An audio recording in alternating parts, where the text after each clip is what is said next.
Mercredi 23 juillet 2025. Vision sur les églises dans le monde. Partout dans le monde, des églises sont en ruine. Cette ruine n'est pas matérielle, elle est spirituelle. Il ne s'agit pas ici d'une bâtisse en pierre qui a été laissée à l'abandon, mais il s'agit de notre âme, de notre foi qui a été abandonnée. La tristesse qui nous envahisse quand on voit une église en ruine est semblable à la tristesse qui jaillisse de notre âme, de notre cœur. Il est temps que cette tristesse cesse, que cette douleur qui a blessé notre cœur guérisse.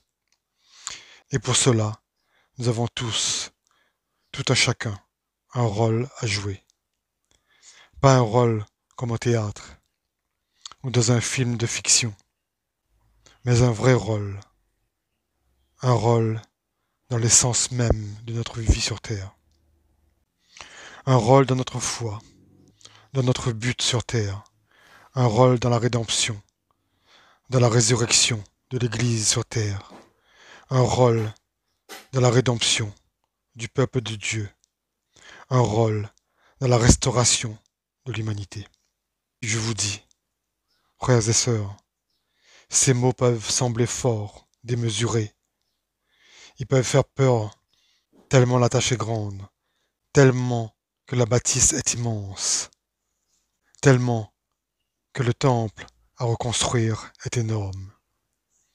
Mais Dieu nous a enseigné, durant toute l'histoire de l'humanité, que rien n'est impossible à celui qui croit.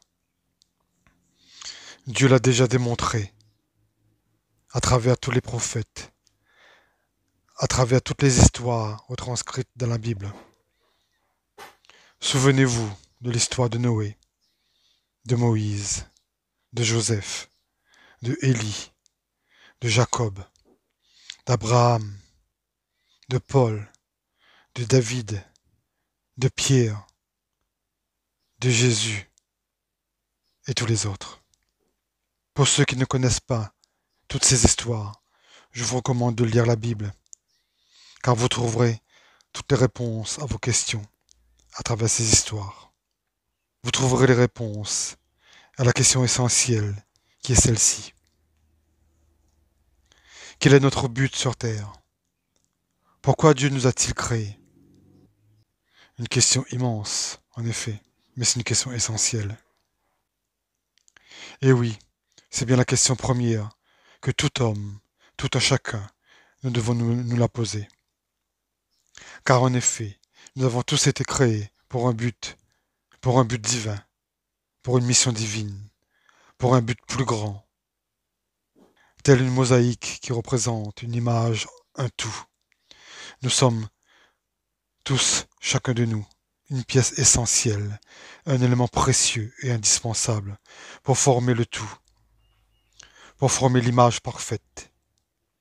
Tout comme cette mosaïque, l'humanité a besoin de chacun de nous pour refléter l'image de Dieu.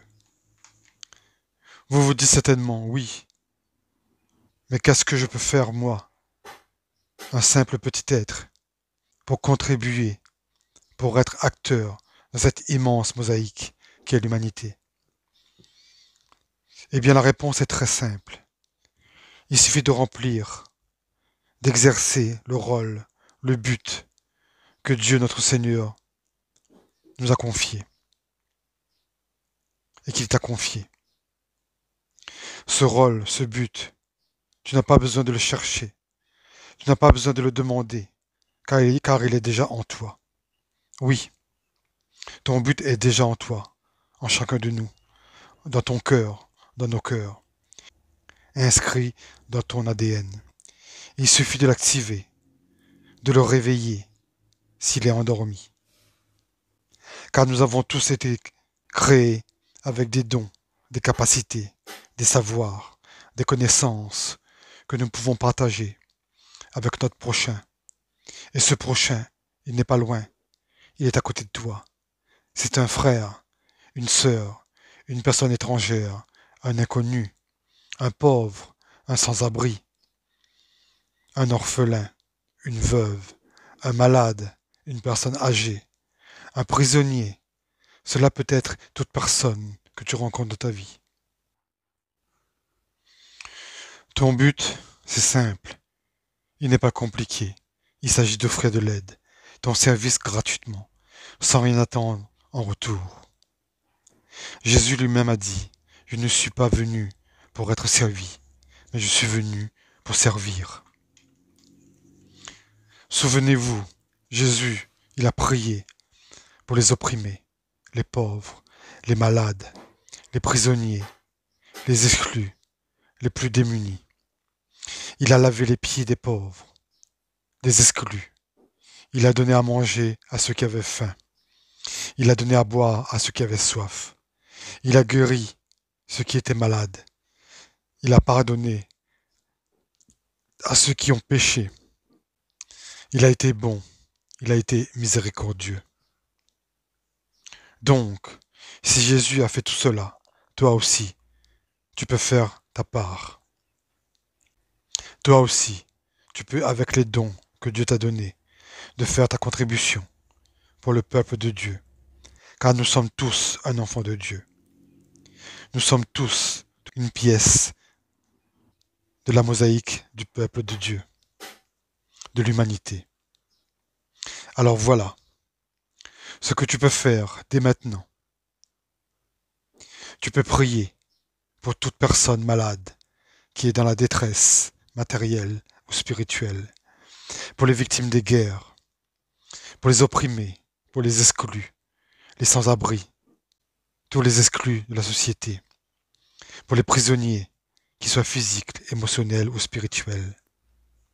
Tu peux prier pour que cessent les guerres et les tensions dans le monde.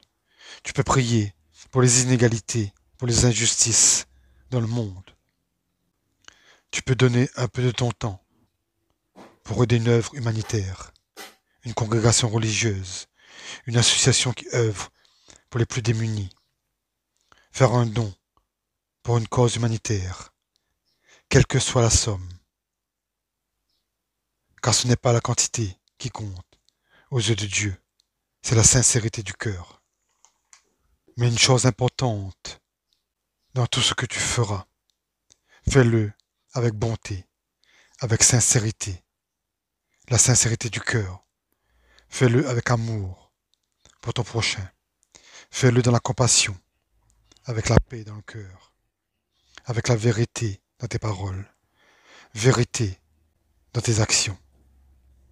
Que ta pensée soit pureté, que ton geste soit douceur, que ton action soit faite avec intégrité, que ton attitude soit emplie de dignité, de respect, que chaque action soit dénuée de tout orgueil, de toute vanité, que tout ce que tu fais soit sincérité, soit vérité, que ta mission soit alignée sur la parole du Seigneur, sur les commandements de Dieu.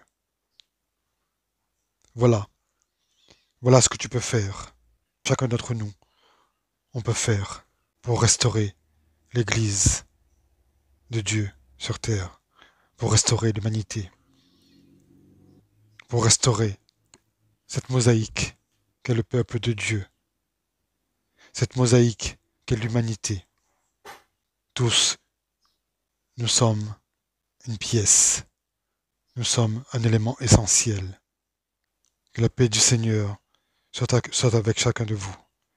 Que la paix du Seigneur soit dans votre cœur. Que l'amour de Dieu vous accompagne. Au nom de Jésus. Amen. Amen. Amen.